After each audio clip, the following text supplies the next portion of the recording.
Hello. Good morning everyone. Last lecture में अपन ने consistency test के बारे में डिस्कस किया था। कंसिस्टेंसी टेस्ट क्या होता है और अपन कैसे करते हैं, और उसमें अपन ने एपरेटस भी कुछ देखे थे। तो अपन सेम उसी एपरेटस के बेसिस पे और जो कंसिस्टेंसी वैल्यू थी उस पी का भी अपन यूज़ करेंगे। है बात समझ में? तो वो पी क्या थी वो आपको पता था कि जो परसेंटेज ऑफ वाटर था वो जब जो नीडल थी, है ना, जो प्लंजर था उसका, वो प्लंजर उस मोल्ड में 33 से 35 mm तक टॉप से वो अंदर पेनिट्रेट होगा और नीचे से वो 5 से 7 mm ऊपर रहेगा प्लंजर। ठीक है ना? उस जब वो पेनिट्रेट होगा या ऊपर रहेगा, उसमें जितना परसेंटेज पानी मिलाया गया है, ठीक है ना, तो वो हमारी क्या थी? कंसिस्टेंसी थी। तो उसी को अपन ने पी नाम दिया था। तो उसी पी का अपन यूज़ करेंगे सेटिंग टाइम टेस्ट में। तो ये आपको दिख रहा है सेटिंग टाइम टेस्ट, इसी में अपन इस पी का यूज़ करेंगे। तो अभी सेटिंग टाइम टेस्ट क्या होता है? सेटिंग का मतलब होता है जो अपन ने सीमेंट लिया है वो सीमेंट कितना सेट हो गया है, यानी कि उसमें कितनी फ्लूडिटी है, कितनी प्लास्टिसिटी है, यानी कि वो कितना फ्लो कर सकता है, और यानी कि उसको अपन कितना मोल्ड कर सकते हैं इजीली, या फिर अपन उसको कब तक अपन उसको मोल्ड कर सकते हैं, फ्लूडिटी फ्लो करवा सकते हैं। इसी को अपन ने देखते हुए कुछ सेटिंग टाइम टेस्ट लिए। तो उसमें 2 टेस्ट आते हैं। एक तो आता है इनिशियल सेटिंग टाइम टेस्ट, दूसरा आता है फाइनल सेटिंग टाइम टेस्ट। तो इसमें अपन ने क्या किया, सबसे पहले अपन इनिशियल सेटिंग टाइम के बारे में देख रहे हैं। तो सबसे पहले अपन ने एक सैंपल लिया। इनिशियल सेटिंग टाइम टेस्ट मतलब कि जब भी अपन कोई भी सीमेंट ले रहे हैं, अब उस सीमेंट में जब अपन ने पानी ऐड किया, उसके बाद जितना पानी ऐड करते समय अपन उसको जितना मिक्स करेंगे, उसके बाद अपन मिक्स नहीं कर सकते। तो उस टाइम की मिक्स करने के बाद कितने टाइम तक उसको अपन इजीली फ्लो करवा सकते हैं, इजीली उसकी प्लास्टिसिटी कितनी रहेगी, कितने टाइम तक रहेगी, और कितने टाइम तक अपन उसको यूज़ कर सकते हैं। ठीक है ना? या फिर अपन उसको पॉइंटिंग में यूज़ करें या प्लास्टर में यूज़ करें, किसी में भी यूज़ करें, वो कितने टाइम तक ईजीली अपन यूज़ कर सकते हैं, उस टाइम के बाद अपन उसमें यूज़ नहीं कर सकते। तो ऐसा टाइम जो होगा उसे अपन इनिशियल टाइम कहेंगे, इनिशियल सेटिंग टाइम कहेंगे।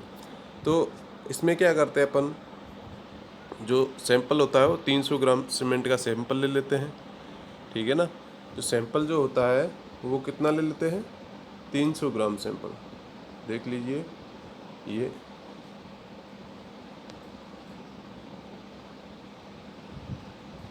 अपन ने 300 ग्राम सैंपल जो है, सैंपल 300 ग्राम लिया। सैंपल जो सीमेंट का सैंपल है वो 300 ग्राम लिया। उसके बाद मैंने उसमें 0.85, कितना ये दिख रहा है, 0.85 पी, 0.85 इंटू पी, यानी कि जो कंसिस्टेंसी थी उसका 85% जो है उसका मैंने वाटर लिया। ठीक है, 0.85 पी वाटर लेके उस सीमेंट सैंपल में मिला दिया। फिर मैंने उसको अच्छे से मिक्स किया। मिक्स करने के बाद मैंने क्या किया, उस मोल्ड में, जो ये मोल्ड है, ये जो मोल्ड आपको दिख रहा है, इस मोल्ड में मैंने उसको फिल कर दिया। ठीक है, पहले अपन क्या करते थे, मतलब प्लंजर लेते थे। ये देख रहे हो प्लंजर, ये वाला, ये प्लंजर लिया करते थे जो 10 mm का था और उसकी हाइट 50 mm थी। तो प्लंजर को अपन छोड़ देंगे, यहाँ पे प्लंजर यहाँ पे नहीं लेंगे। यहाँ पे अपन ये नीडल लेंगे, या 1 mm की नीडल जो देख रहे हो आप, ये वाली, है ना। ये 1 mm की नीडल अपन लेंगे, ठीक है ना। तो 1 mm स्क्वायर की अपन नीडल लेंगे, उस नीडल को अपन यहाँ पे फिट कर देंगे। ये जो विकेट एपरेटस है इसमें अपन नीडल को फिट कर देंगे। ये जो विकेट एपरेटस आपको दिख रहा है, ये फ्रेम है, अपन इसको क्रॉस सेक्शन से देख रहे हैं। तो ये इसका फ्रंट व्यू है, ये नीडल आपको दिखी होगी, ठीक है। तो ये नीडल अपन सेट कर देंगे। नीडल सेट करने के बाद अपन क्या करेंगे, नीडल सेट करने के बाद अपन जो ये मोल्ड है, इस मोल्ड में जो सीमेंट मैंने लिया था सैंपल, उसमें वाटर ऐड करके मिक्स करके अच्छे से इसमें फिल कर देंगे। इसमें फिल कर देंगे। ये 40 mm इसकी हाइट होती है और 80 mm इसकी विड्थ रहती है। तो ये इसको नीचे जस्ट सेंटर में रख देंगे नीडल के, ठीक है। फिर अपन धीरे धीरे इस नीडल को ऊपर से इसको प्लंजर को छोड़ देंगे, मतलब जो विकेट एपरेटस से हैं ऊपर से इसको रिमूव करेंगे। तो ये धीरे धीरे जो नीडल है वो इस सीमेंट पेस्ट में धीरे धीरे अंदर जाना शुरू करेगी। जब ये पेनिट्रेट होगी तो कितनी पेनिट्रेट होगी, कितने टाइम में पेनिट्रेट होगी, यानी कि जब ये नीडल अपन देखते हैं तो अपन टाइम भी साथ साथ में नोट करते हैं। तो जब नीडल 33 से 35 mm तक नीडल जो है जिस समय में पेनिट्रेट कर जाती है, यानी कि पहले मैंने 20 mm में समय नोट किया, फिर 25 mm का समय नोट किया, फिर मैंने 30 mm का समय नोट किया, फिर मैंने 33 mm से 35 mm तक समय नोट किया, कितना आ रहा है। जो 33 से 35 mm तक जो टाइम होगा उसी को अपन क्या कहेंगे, इनिशियल सेटिंग टाइम। यानी कि ये नीडल 33 से 35 mm तक अंदर पेनिट्रेट करेगी, वो लगा समय अपना इनिशियल सेटिंग टाइम होगा। या फिर अपन कह सकते हैं जब नीडल 3 से 7 mm इस मोल्ड से जो प्लेट है उससे अबव रहती है, यानी कि मोल्ड का जो बॉटम पॉइंट है उससे अबव रहती है 3 से 7 mm, तो अपन वो टाइम जो नोट करेंगे वो सेम ही इनिशियल सेटिंग टाइम होगा। या तो फिर अब इसमें दो टर्म कह सकते हैं अपन, या तो 33 से 35 mm तक बॉटम टॉप से अंदर पेनिट्रेट करेगी, या नीचे से बॉटम से 5 से 7 mm तक अबव रहेगी, टच नहीं करेगी, मतलब वो डिस्टेंस बच जाएगी। ये जो देख रहे हो आप यहाँ पे, ये वाली यहाँ पे, ठीक है ना। आई बात समझ में? मुझे लग रहा है आपको समझ में आ गया होगा। तो देखिए, तो जो इतना टाइम लगता है 33 से 35 mm तक जो पेनिट्रेट करेगी नीडल, उसे अपन इनिशियल सेटिंग टाइम कहेंगे, ठीक है। हमेशा अपन प्लंजर जो लेते हैं कंसिस्टेंसी टेस्ट के लिए लेते हैं 10 mm स्क्वायर का, और इनिशियल सेटिंग टाइम के लिए अपन 1 mm स्क्वायर नीडल लेते हैं। और फिर अपन देखते हैं इसमें कुछ टाइम टेकन है, वो टाइम की अपन वैल्यू देख लेते हैं। देखो इसमें ये डेफिनेशन ये कह रही है कि अपन स्क्वायर नीडल लेते हैं जो 1 × 1 mm का होगा, अपन रिलीज करते हैं जब भी, तो ये कितना पेनिट्रेट करेगा, 5 to 7 mm from bottom of the mould. ये मतलब 5 to 7 mm तक बॉटम से ऊपर रहेगा, ठीक है ना, उससे नीचे नहीं आएगा। आए बात समझ में? ये बोल रहा है, यानी कि 33 से 35 तक वो पेनिट्रेट कर रहा है, ठीक है। और इसका जो सेटिंग टाइम होगा ओपीसी सीमेंट के लिए, ऑर्डिनरी पोर्टलैंड सीमेंट जो होता है, उसके लिए ये 30 मिनट से कम नहीं होना चाहिए। ये मोस्ट इम्पोर्टेंट क्वेश्चन है, एग्जाम में पूछे जाते हैं। और लो हीट सीमेंट के लिए 1 आवर होता है ना, और लाइम पोजोलाना सीमेंट के लिए 2 आवर होता है। अब आते हैं अपन फाइनल सेटिंग टाइम के लिए।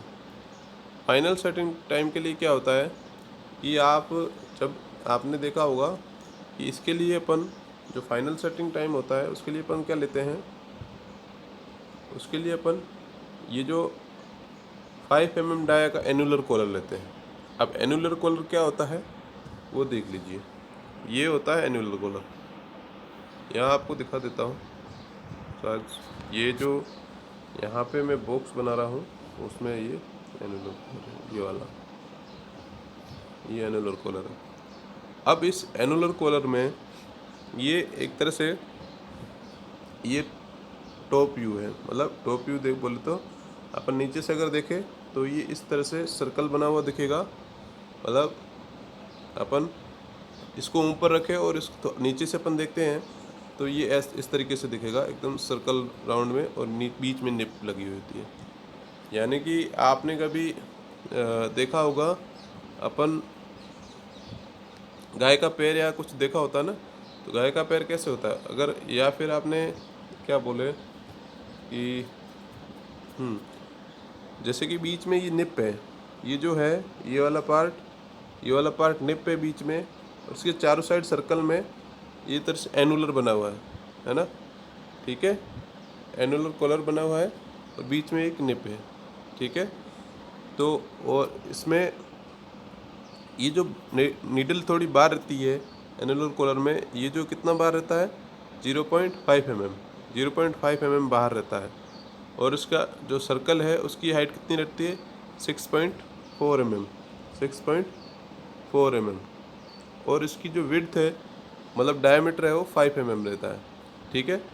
तो इस तरीके से इसको अपन अटैच कर देते हैं फाइनल सेटिंग टेस्ट में।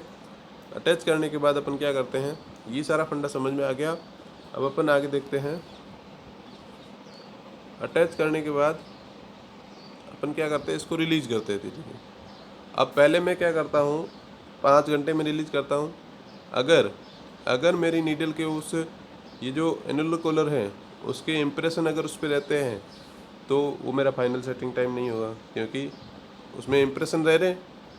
तो एनुलर कॉलर टेस्ट करने पर मतलब अपन जैसे गाय पैर नहीं रखती अपन, जैसे सीमेंट पे कोई सीमेंट का आंगन बना देते हैं या रोड बना देते हैं, है ना। तो कंस्ट्रक्शन करने के बाद अगर गाय या बकरी चल जाती है उसके ऊपर, ठीक है, तो उसके पैर रह जाते हैं। भैंसा अगर चला जाता है तो पैर रह जाते हैं, वो इम्प्रेशन नहीं रहने चाहिए।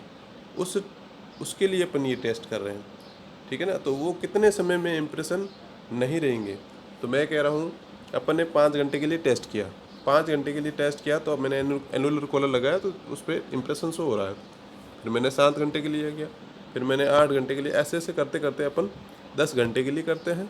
तो उसमें देखते हैं उसमें इम्प्रेशन शो नहीं हो रहा, किसका, जो सर्कल है उसका, यानी कि, ठीक है ना। तो जो नीडल है, नीडल उसका तो इम्प्रेशन शो हो रहा है।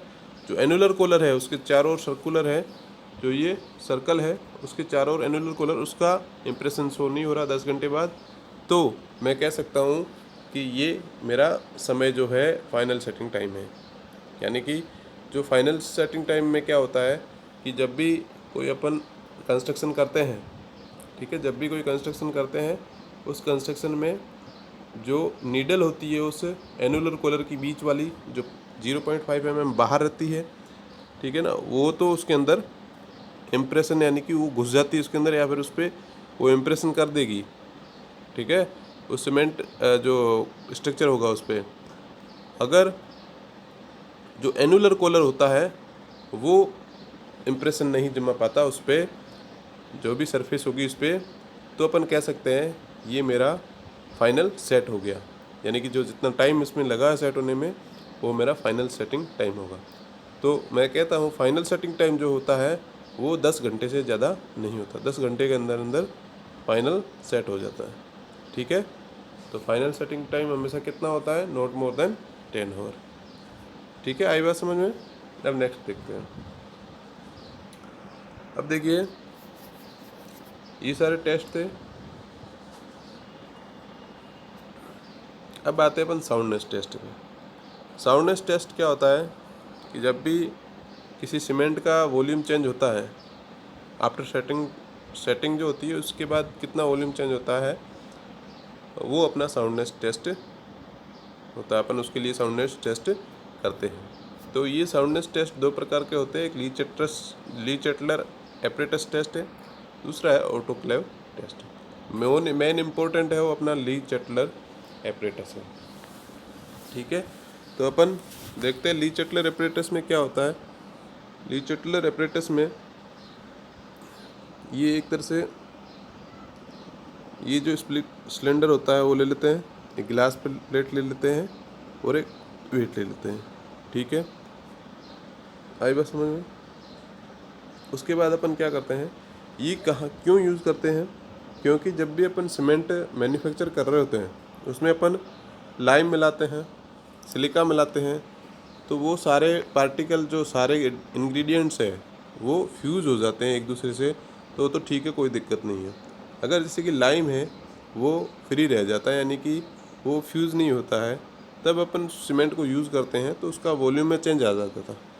तो उससे पहले यूज़ करने से पहले अपन फ्री लाइम का देखने के लिए अपन ली चटलर एपरेटस यूज़ करते हैं। ठीक है, तो इसे क्यों यूज़ करते हैं, मेज़र करते हैं फ्री लाइम के लिए, unsound due to free lime only. ठीक है, अब देखिए इसे करते कैसे हैं। सबसे पहले एक सैंपल लेते हैं अपन 100 ग्राम सीमेंट का, फिर उसमें अपना वाटर ऐड करेंगे। तो वाटर ऐड करने के लिए अपन देखो 0.078 पी 0.78 पी अपन उसमें वाटर ऐड कर देंगे, फिर उसको अच्छे से मिला देंगे। उसका पेस्ट बना के अपन इस जो ये सिलेंडर दिख रहा है आपको, है ना, सिलेंडर दिख रहा है, सिलेंडर में अपन फिल कर देंगे। नीचे प्लेट ग्लास की प्लेट लगा देंगे, फिर सिलेंडर को फिट करके सिलेंडर में जो पेस्ट है वो डाल के उसके ऊपर ये ग्लास प्लेट डाल देंगे और उसके ऊपर ये वेट रख देंगे, क्योंकि ये ऊपर नीचे ना हो। ठीक है, तो इसकी हाइट जो है, इसकी डायमेंशन देख लो सिलेंडर की, ये हाइट जो है 30 mm होती है इसकी, है ना, और इसकी जो डायमीटर है अंदर से वो 30 mm होता है, और जो इसकी सेंटर से यहाँ तक, ठीक है ना, जो इंडिकेटिंग वार्म होती है ना, ये जो लंबी छड़ लगी हुई थी, इनकी जो लेंथ होती है 165 mm होती है। और ठीक है, ये ब्रास मोल्ड का बना हुआ होता है, उसकी थिकनेस 0.50 mm होती है, जो आपको डायग्राम में शो हो रहा है। ठीक है, अब इसको क्या करेंगे, मैंने इसमें सीमेंट पेस्ट डाल दिया है, ग्लास प्लेट्स के ऊपर लगा दी है, और फिर इसको मैंने 27 डिग्री सेंटीग्रेड वाले रूम टेम्परेचर के पानी में मैंने इसको 24 घंटे के लिए रख देता हूँ। जब ये 24 घंटे बाद मैं निकालूंगा तो इसकी ये जो आर्म होगी, इंडिकेटिंग आर्म जो है, इसके बीच जो डिस्टेंस होगी, ये जो आप देख रहे हो मैं ग्रीन कलर से कर रहा हूँ, इसके बीच में कितना एक्सपांसन हुआ, तो वो एक्सपांसन मैं नोट कर देता हूँ x। वो जो एक्सपांसन है वो मैं नोट कर देता हूँ x, कितने 24 घंटे बाद, जो मैंने 27 डिग्री सेंटीग्रेड टेम्परेचर वाले पानी में इस मोल्ड, इस जो सैंपल है इसको रखा था। ठीक है, तो मैंने 24 घंटे बाद इसके जो दोनों आर्म्स है, इंडिकेटिंग आर्म्स, उनके बीच मैंने डिस्टेंस नोट की कि इनके बीच में कितनी डिस्टेंस है, तो वो x नोट कर दी मैंने। ठीक है, अब मैं इसको क्या करूँगा, वापस इस जो मोल्ड है इसको पानी में रखूँगा, फिर 3 घंटे तक इसको बॉइलिंग पॉइंट पे मैं इसको गर्म करूँगा। ठीक है, हीट करूँगा, जिससे क्या होगा, फिर इससे ज़्यादा एक्सपेंशन होगा। वो जो एक्सपेंशन होगा वो मैं नोट कर देता हूँ y। अब मेरा y-x जो है वो ऑर्डिनरी पोर्टलैंड सीमेंट के लिए 10 mm से ज़्यादा नहीं होना चाहिए। ठीक है, तो ये टेस्ट होगा। अगर 10 mm से ज़्यादा है तो अपन इस सीमेंट को यूज़ नहीं करेंगे, क्योंकि इसमें फ्री लाइम ज़्यादा है। ठीक है, आई बात समझ में।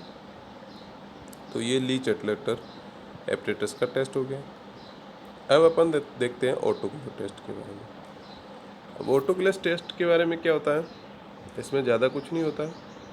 अपन जो सैंपल होता है उस सैंपल को लेंथ के बेस पे अपन उसको सैंपल को मोल्ड बना के ऑटोक्लेव में रख देते हैं। ऑटोक्लेव में रख देंगे, जैसे ऑटोक्लेव में रख देंगे तब उसमें स्टीम प्रेशर लगवाएंगे। ऑटोक्लेव में क्या होगा, स्टीम प्रेशर होगा। स्टीम प्रेशर देंगे तो उसकी लेंथ में जो है वो फ्री लाइम या फिर मैग्नीशिया के कारण जो इंक्रीमेंट होगा वो अपन नोट कर देंगे। अब पहले जो मान लो उसकी लेंथ जो थी सैंपल की वो 100 थी, उसके बाद 101 हो गई, तो यानी कि उसमें एक्सपेंशन कितना हो गया, 1% एक्सपेंशन हो गया। ठीक है, तो इसमें ऑटोक्लेव टेस्ट में ये मेंशन कर रखा है, कि जो एक्सपेंशन ऑफ सीमेंट होगा वो should not be more than 0.8%, यानी कि 0.8% से ज़्यादा नहीं होना चाहिए। तो मैं कह रहा हूँ 100 से 101 लेंथ हो जा रही है तो वो अपने को बैठ नहीं रही, उसको उस सीमेंट को अपन यूज़ नहीं करेंगे, यानी कि 0.8% से ज़्यादा इंक्रीज कर गई है। इसलिए अपन 100.08 100.8 है ना, 100.8 जो होगी उस लेंथ तक अपन इसको क्या, हाँ भाई अपन परमिट कर देंगे इस सीमेंट को कि यह 100.8 है, तो कि 0.8% से ज़्यादा नहीं है। ठीक है, अगर 101 हो गया तो अपन इसको रिमूव कर देंगे, रिजेक्ट कर देंगे सीमेंट को। अगर 100.8 हो गया तो इसको अपन एक्सेप्ट कर देंगे। चलिए ठीक है, आए बात समझ में। तो ये था ऑटोक्लेव टेस्ट, और ये किसके लिए यूज़ किया जाता है, फ्री लाइम के लिए और फ्री मैग्नीशिया के लिए, जो फ्यूज नहीं होते हैं जब अपन सीमेंट मैन्युफैक्चरिंग करते थे। आए बस, जिसके कारण वॉल्यूम चेंजेस होते हैं। ठीक है भैया, इतना समझ में आ गया। अब अपन आगे देखते हैं। अब आते हैं स्ट्रेंथ टेस्ट में। स्ट्रेंथ टेस्ट क्या होते हैं, एक तो आता है कंप्रेसिव स्ट्रेंथ टेस्ट, दूसरा आता है टेंसाइल स्ट्रेंथ टेस्ट। ये सीमेंट के टेस्ट होते हैं। अब इसमें सैंपल लेते हैं, ठीक है, सैंपल तो लेंगे ना, उस सैंपल में सीमेंट होगी प्लस सैंड होगा, तो उसका रेशियो क्या होगा। अब कंप्रेसिव स्ट्रेंथ टेस्ट में इनका रेशियो होता है 1:3, सीमेंट 1 और सैंड का रेशियो 3 लेंगे और उसमें वाटर मिलाएंगे। वाटर कितना मिलाएंगे, P/4, P/4 प्लस 3%। ठीक है, इतना अपन क्या मिला लेंगे, वाटर मिलाने के बाद इसके 3 क्यूब्स बना लेंगे। वो भी इसकी क्यूब्स की जो मोल्ड की साइज होगी, मोल्ड कैसा होता है, ऐसा, ठीक है, क्यूब कैसा होता है, ऐसा। इसकी साइज क्या होगी, इसकी जो साइज होगी वो 70.6 mm जो होगी इसकी साइज होगी। अपन इसके प्रिपेयर कर लेंगे 3 मोल्ड, ठीक है, और फिर इसको कंप्रेसिव टेस्ट जो मशीन है उसके अंदर रख देंगे। जो ये दिख रही है आपको कंप्रेसिव टेस्ट मशीन, ये वाली मशीन जो है ये कंप्रेसिव स्ट्रेंथ टेस्ट मशीन है। क्यूब को इसके बीच डाल देंगे, फिर अपन ऐसे 3 क्यूब के अलग अलग इसकी स्ट्रेंथ निकालेंगे। नीचे डालने के बाद इस पर लोड अप्लाइड करेंगे मशीन के द्वारा, जिससे अपने पास उसकी स्ट्रेंथ पता चल जाएगी। तो इसकी स्ट्रेंथ नोट कर लेंगे, फिर दूसरे क्यूब की स्ट्रेंथ नोट करेंगे, फिर तीसरे क्यूब की, ऐसे करते करते तीनों क्यूब की स्ट्रेंथ नोट कर लेंगे। उसके बाद अपन क्या करेंगे, जो इन तीनों क्यूब की एवरेज स्ट्रेंथ होती है वो निकाल लेंगे। वही मेरी कंप्रेसिव स्ट्रेंथ है इस सीमेंट की। ठीक है, तो कंप्रेसिव स्ट्रेंथ आ जाएगी मेरी। अब इसी का टेंसाइल स्ट्रेंथ होता है।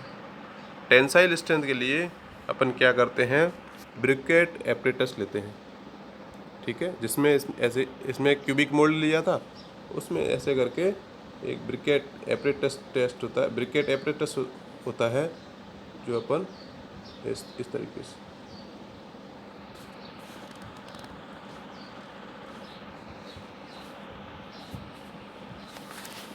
ठीक है, रुकना एक मिनट।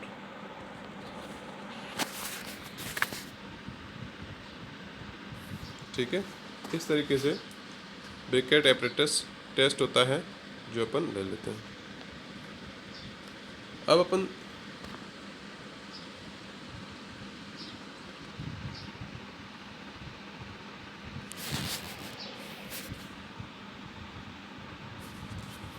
ठीक है।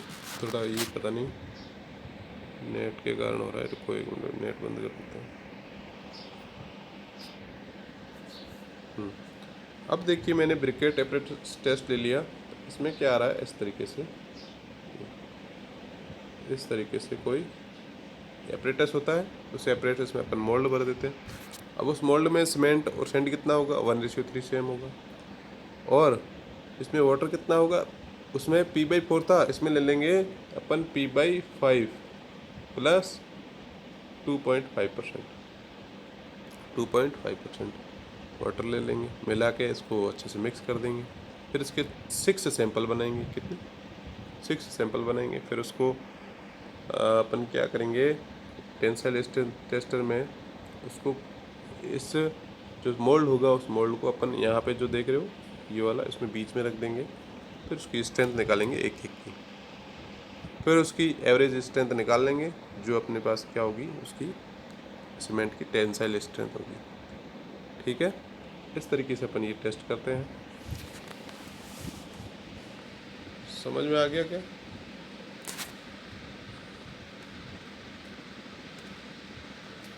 ठीक है ना। तो ये था अपना फिजिकल टेस्ट, था स्ट्रेंथ टेस्ट का। अब अपन आते हैं केमिकल टेस्ट।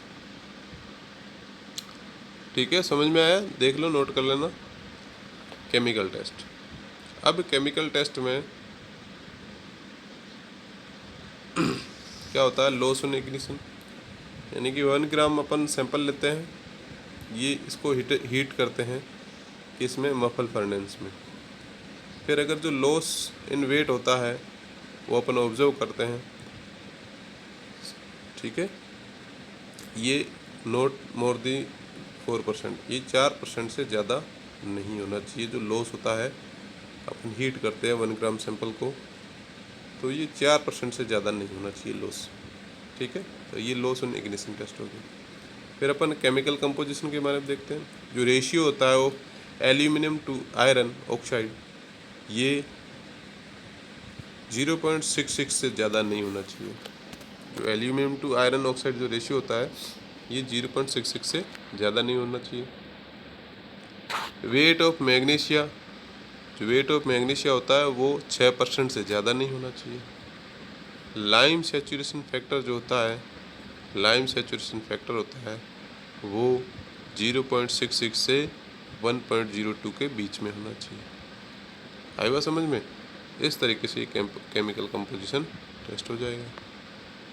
ठीक है, तो ये केमिकल टेस्ट हो गए, ये अपन नोट कर देंगे। आई बात समझ में? इसमें कुछ समझने वाली बात है नहीं। ठीक है, अब अपन आगे चलते हैं। अब देखिए, मैं सीमेंट मैन्युफैक्चरिंग के बारे में कुछ थोड़ा बहुत बता देता हूँ कि सीमेंट मैन्युफैक्चरिंग कैसे होता है, वो अपन मैन्युफैक्चर कैसे करते हैं, उसके बारे में देख लीजिए। मतलब अपन क्या होता है कि ये 2 प्रकार के प्रोसेस होते हैं। कितने प्रकार के? 2 प्रकार के। एक तो सीमेंट मैन्युफैक्चरिंग के लिए, सीमेंट मैन्युफैक्चरिंग के लिए 2 प्रकार के, एक तो ड्राई प्रोसेस होती है। कौन सी? तो ड्राई, और दूसरी वेट। 2 प्रोसेस होते हैं इसकी। ठीक है, तो दोनों के बारे में अपन डिस्कस करेंगे। ठीक है, तो सबसे पहले आ जाओ ड्राई प्रोसेस में। सीमेंट की जो मैन्युफैक्चरिंग प्रोसेस होती है उसमें ड्राई प्रोसेस अपन देखते हैं। आपको डायग्राम शो हो रहा होगा, ये dry process of for manufacturing of cement. Dry process for manufacturing of cement. इसमें क्या करते हैं अपन, कैल्शियस और आर्जिलिशियस रॉ मटेरियल लेते हैं, फिर उसको क्रशिंग करते हैं क्रशर में डाल के, है ना। ये मेरा लाइमस्टोन जो है ये कैल्शियस मटेरियल है, ये वाला। ठीक है, इसको मैंने लिया, क्रशर किया, फिर मैंने कैल्शियस मटेरियल लिया, है ना, जो सेल है उसको मैंने क्रशिंग किया। दोनों को क्रशिंग करने के बाद, ये क्रशिंग होने के बाद इसको मैं बॉल मिल, किस में क्रश करूँगा, बॉल मिल में या फिर ट्यूब मिल में। फिर इसको मैं ब्लीडिंग करूँगा, यानी कि दोनों को आपस में अच्छे से मिक्स करूँगा। मिक्स करने के बाद ये जो है इनको, इस मटेरियल को मैं कहाँ ले जाऊँगा, जो मेरे पास भट्टी है उस भट्टी में, या फिर रोटरी किल्न बोलते हैं, उसमें अपन ले जाएंगे। तो रोटरी किल्न में उससे पहले अपन क्या करेंगे, उसका जो मतलब थोड़ा सा और टेम्परेचर थोड़ा धीरे धीरे इंक्रीज करेंगे। पहले प्री हीटर में डालेंगे इसके जो इंग्रेडिएंट्स हैं उनको, मतलब रॉ मटेरियल को प्री हीटर में डालेंगे, थोड़ा इसका टेम्परेचर इंक्रीज होगा। फिर अपन उसको रोटरी किल्न में ले आएंगे। फिर अलग अलग जोन होंगे टेम्परेचर के, 3 जोन होते हैं टेम्परेचर के। फिर अपन धीरे धीरे जो टेम्परेचर होगा वो कम होगा स्टार्टिंग में, फिर और बढ़ाएंगे, फिर और लास्ट में सबसे ज़्यादा 3000 टू 1400 डिग्री सेंटीग्रेड टेम्परेचर पे उस पर गर्म कर देंगे। और गर्म करने के बाद क्या होगा, ये वाली जो प्रोसेस आपको दिख रही है, पहले यहाँ पे ले आए, फिर इसके बाद यहाँ पे ले आए, और फिर इसको गर्म करेंगे। ठीक है ना, गरम तो भट्टी होती है, रोटरी किल्न होता है, उसमें गरम करते हैं। फिर इसको यहाँ से रोटरी किल्न से बाहर निकाल देंगे, यहाँ से ये वाला। ठीक है, आए बात समझ में?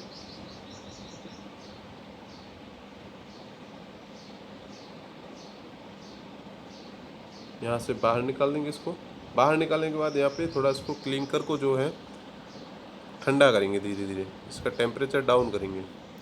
बाहर निकलते बाद उसका टेम्परेचर बहुत ज़्यादा होता है, फिर इसको धीरे धीरे ठंडा करते हैं कोल्ड एयर के अकॉर्डिंग, क्लिंकर को ठंडा करते हैं। फिर इसको यहाँ से कहाँ ले जाते हैं वापस, ये जो क्लिंकर बनते हैं इसके, तो इन क्लिंकर को वापस अपन पीसेंगे या ग्राइंडिंग करेंगे, तो इनको बॉल मिल में ले जाएंगे, बॉल मिल या ट्यूब मिल में।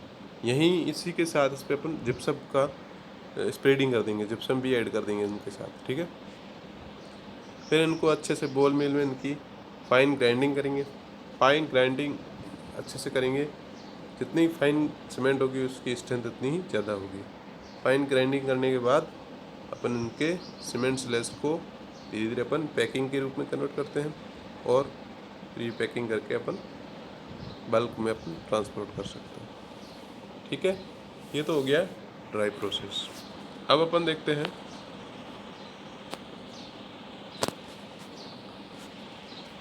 समझ में आया? तो ये डायग्राम है, इसको अच्छे से समझ लेना आप। और मैं नेक्स्ट अपन वेट प्रोसेस के बारे में देखते हैं। ठीक है, वेट प्रोसेस में क्या होता है,